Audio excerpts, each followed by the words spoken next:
as you'll see it today, learn new formulas, new procedures, but then in some of the assignments, try to revisit the old ones as well so that they stay fresh in our minds.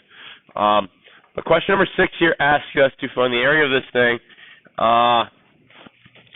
What do we know, or what kind of shape is this to begin with?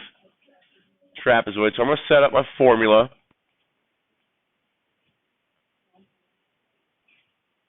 One half H B1 plus B2, right? Do you know any of those components? Okay, so that could be B1 and that could be B2, right? Or vice versa. Doesn't matter which one's which. Don't know H, correct? Now this would be H, yes? Okay, but that is also H. Okay. Now, and to be honest with you, maybe I misspoke. Maybe I don't know this is H. I guess I was using an assumption that we shouldn't make. But if that was a right angle, then that would be H, right? But going off looks, they don't tell me that, so I don't want to make that argument. But if we have a point right here, this is always the best place to put the altitude. When your base starts to turn into your leg, where that vertex is, that's where you're going to draw in your altitude. Because that's going to guarantee that you can find a place over here on the other side that is a right angle. Okay? And that then is going to be your altitude. Okay? So now, what kind of figure do we have here? And I would be cautious of this. We can go through it in a moment to prove if this exists or not. But what kind of triangle is that? 45, 45, 90 right triangle. Now, here's what I was saying in a moment. I don't know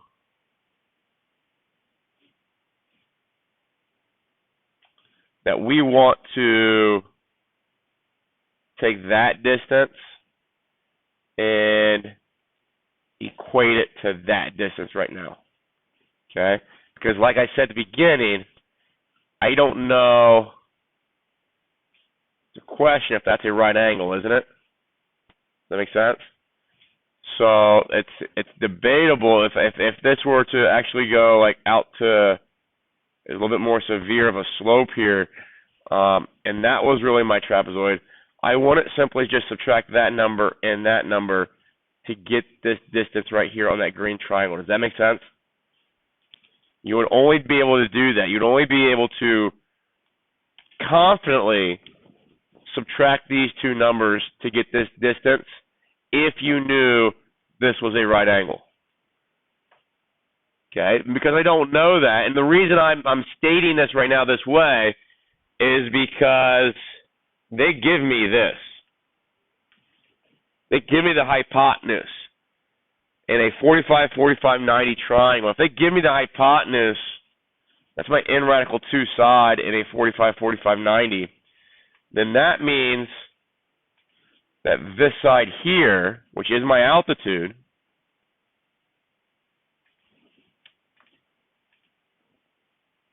that side there, is 1.6 divided by radical 2, correct? Now, if you wanted to rationalize that, you can, so it turns into, we'll take half of that, so 0.8 times radical 2. Okay, so that would be this distance right there. That's my H. Okay, and let's just see, I just want to see something real quick. Would that not be the same as that distance there? It's 45, 45, 90, right? So let's see something real quick. If we take 0.8 radical 2, it gives me that number right there, correct? If I were to take 0.8 and 1.9 and subtract them, I get 1.1, right? Are these numbers the same? They're not, right? So does that tell you that, because we know that this distance, this red distance here, is because of the 1.6 and the relationship with the 45, 45, 90, we know that this is 1.13. Okay? If I subtract 0.8 and 1.9, that gives me 1.1. So the argument is, well, couldn't this be 1.1? Well, it's not, because this really is not a right angle down here. Okay? It's very, very, very close to it, but it's not. That might be like I'm going to say it's probably like 91-ish, 92-ish. Does that make sense? It's not a right angle. So you have to use that, understand. Maybe we'll see if we can create that in GeoGebra here in a moment. We'll get 1/2 h. So h we said was that 0.8 times radical 2. And then the sum of our bases would be 2.7. Okay. What number? So these three numbers are your rational numbers. Which one does the 1/2 work with the best? Does it work well at 2.7? Or does it work well with 0.8? 0.8. So we get 0.4 times radical 2 times 2.7. Okay. What's 27 times 4?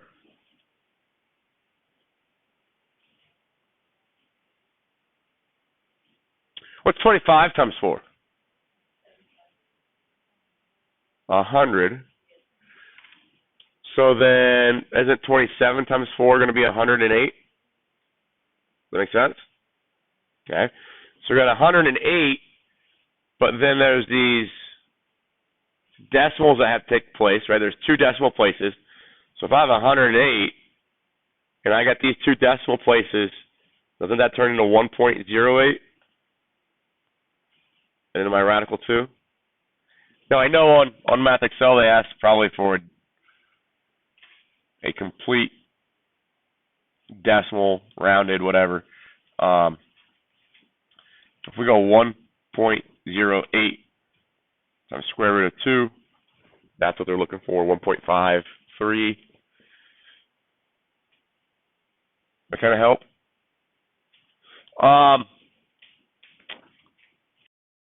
Here's question 9. It says find the area of an isosceles triangle with a base of 12 and a perimeter of 32. So we're going to draw this picture. We'll write down our formula. Okay, so area for a formula is 1/2, or area for a triangle, the formula is 1/2 base times height, correct? They tell you that the base is 12. So if this is isosceles, this would be 12, correct? Okay. The perimeter is 32. So the rest of this so all three sides have to add up to 32, right? So does that make those both 10? That's the goal. Okay, so now I need an altitude.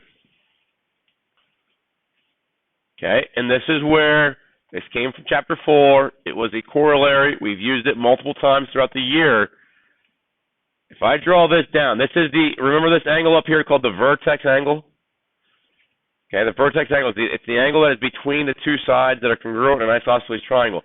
If I draw that straight down, if I find that, okay, which is the angle bisector, okay, what does it do to the bottom? Cuts the bottom in half, and what else is the relationship here? It's perpendicular. So what does that dotted line become then? Isn't that the altitude? Okay. So back in chapter 4, we said if the perpendicular, we worded it several different ways, but if the angle bisector of the vertex angle is constructed in an isosceles triangle, then it is perpendicular to the base, and it bisects the base. And then basically we had three results there. We had two base parts that were congruent. We had a perpendicular segment here, and we had an angle bisector. And just by the nature of this perpendicular segment, starting at that vertex and going perpendicular to the opposite side, not only does it meet the idea of being a perpendicular bisector here, meet the idea of being a vertex or an angle bisector here, it is also by definition, because it starts at a vertex that goes perpendicular to the opposite side, then it's also an altitude. Okay? So now, you told me that this distance here should be what then? If the base gets bisected, that distance should be 6. What can I use to find h now? Pythagorean Theorem. So it's going to be h squared plus 6 squared equals 10 squared. It's going to be a Pythagorean triple. H is going to end up being 8 because we get h squared equals 100 minus 36 gives me 64. So h is 8, so we'll go 1/2. The base. Now what would the base be?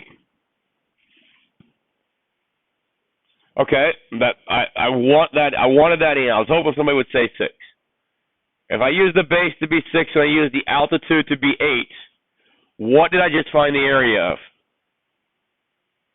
Found the area of a triangle with the base is 6 and an altitude 8, right? Highlight the triangle that has, if I highlight the triangle that has a base of 6, a base of 6, and an altitude of 8, isn't that the triangle I just found the area of for? So if I did that, if I chose 6, what do I really have to do to find the area of the isosceles triangle? Would I have to double it to find this part over here as well? Okay. I can avoid doing that by just letting this b value, which we said was you said was 6. If I let that be the 12, the base of the original triangle, the triangle that I'm trying to find the area of, if I do that, now I'm going to find the full area because now I'm looking at a triangle that has a base of 12 and an altitude of 8. Well, that's this entire triangle that I do want the whole area for. So that's always something that people struggle with. A lot of times I always get half the area that we're looking for. That's the reason. Okay, make sure you know what components you're using, and if you know what components you're using, you can then say, okay, well, that's the area of this triangle, or it's the area of the bigger triangle, or whatever it may be. So half of 12 then is 6 times 8 is 48. So 48 would be the square units there that we're looking for. Is that okay? All right. Let's talk today, and I only want to prove one of these. But they're both going to abide by this formula, and it's because of the same reasoning. So let's take a rhombus here. Okay. If that's my rhombus, what do we know about the diagonals of it? What we want to do here is come up with the formula for area. Okay. Instead of just telling you what it is, we call it deriving. Let's derive it, okay? If I draw in, let's say, that diagonal, okay, and then draw in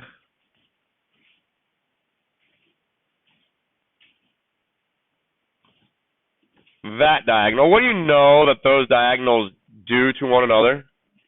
They bisect each other, and they also are perpendicular, correct? Now, are they equal? Not necessarily, right? Could they be equal? What shape are they equal in? What kind of rhombus are they equal in? Square. Okay? Square is a rhombus, right? A square is also a rectangle, and a rectangle is the only parallelogram in which the diagonals are congruent. So a square would be a rhombus that has congruent diagonals. Now, let's call this black one, let's call it diagonal 1. Okay? And let's call the red one, diagonal 2. Okay there, everybody? So, help me out here. What do you know? You told me that they bisect each other, right? So if this entire red diagonal is called diagonal 2, what would you call that distance?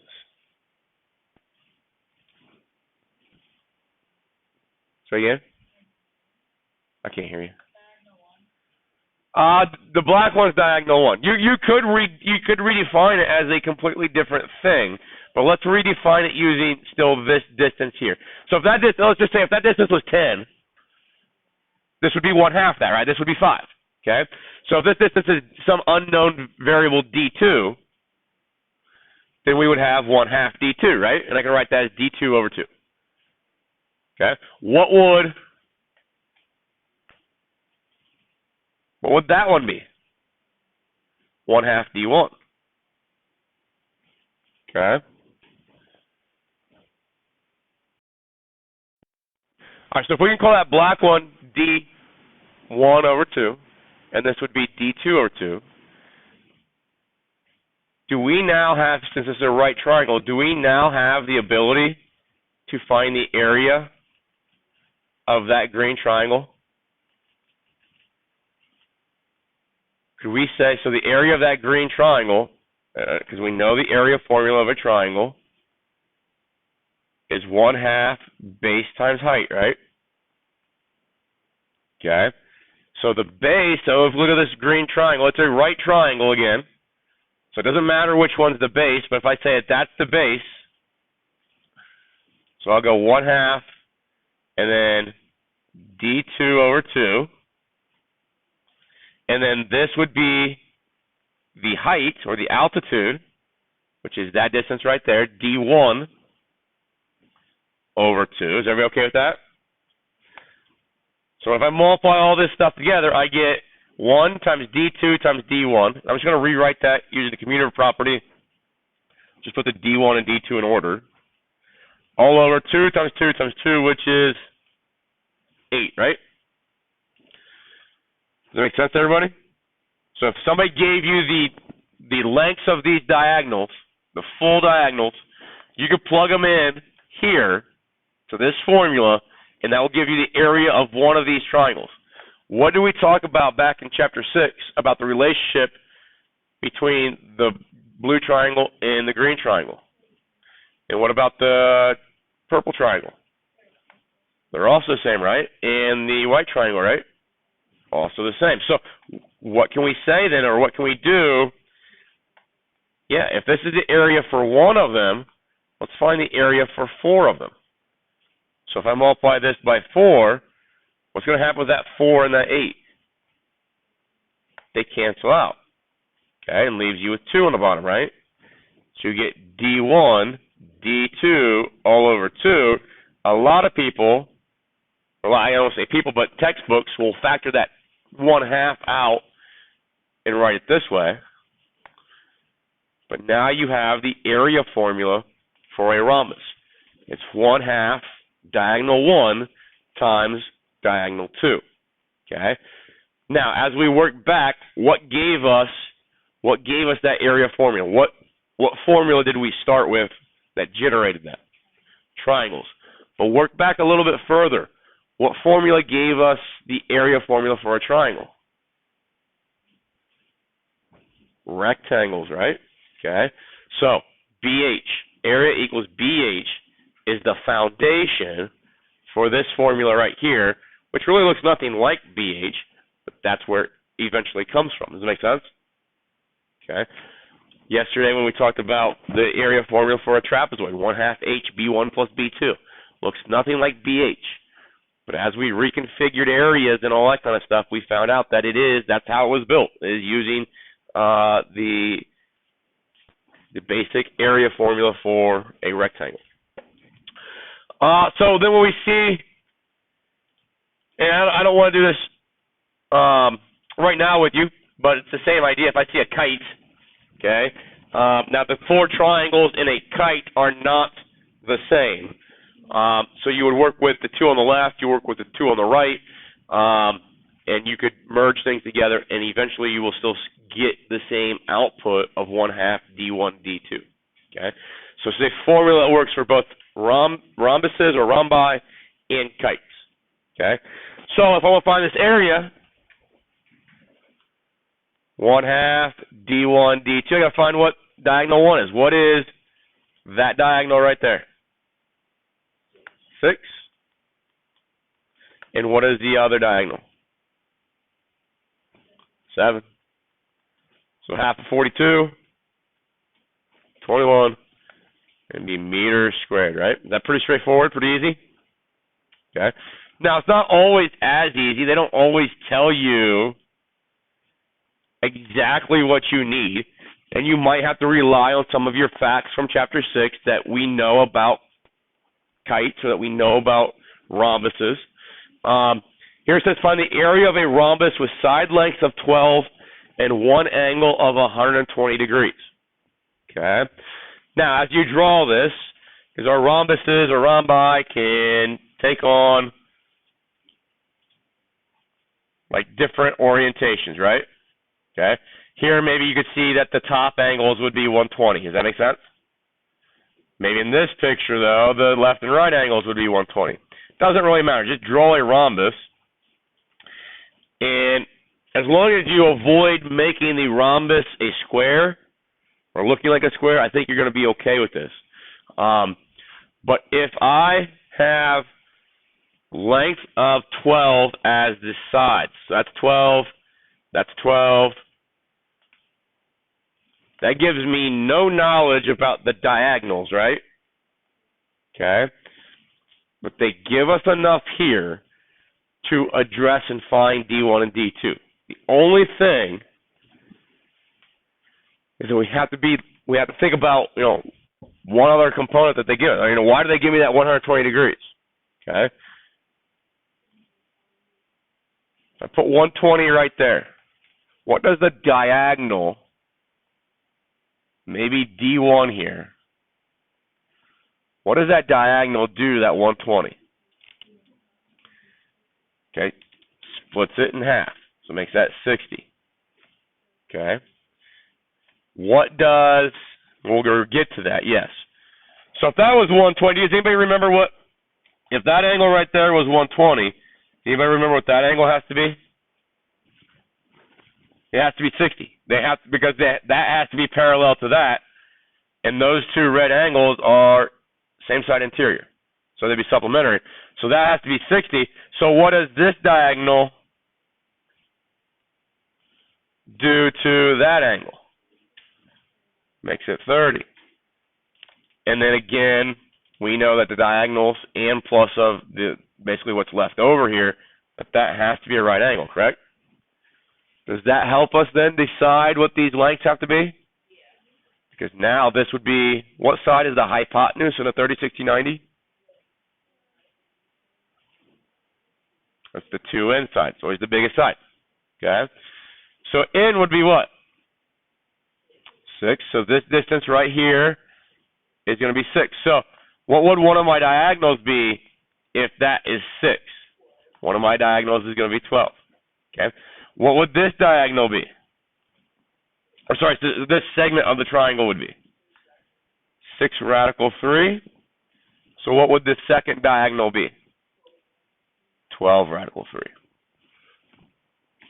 And now we got the components that we need. 1/2 times D1 times D2. These three rational numbers work best together. What's 12 times 12? 144. What's half of 144?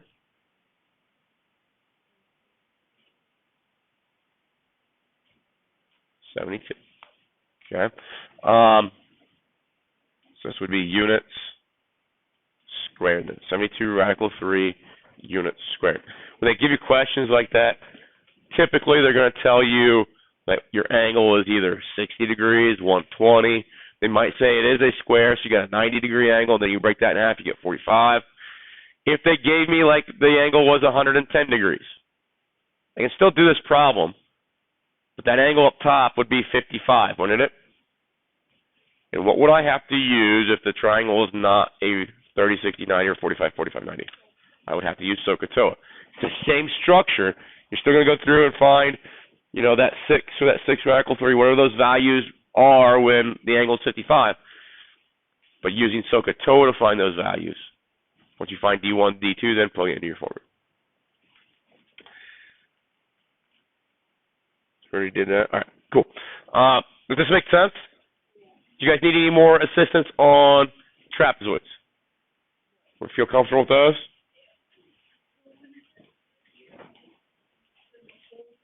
Yes, it goes from vertex to vertex, opposite vertex of the original rhombus. Yes. All right. Just a reminder, folks, and I know it's tempting when assignments are open and we're going over something new. Are you going to be very good at the new stuff if your entire focus and attention was given to the assignment that is open? Probably not, right? Okay. Just keep that in mind as we move forward.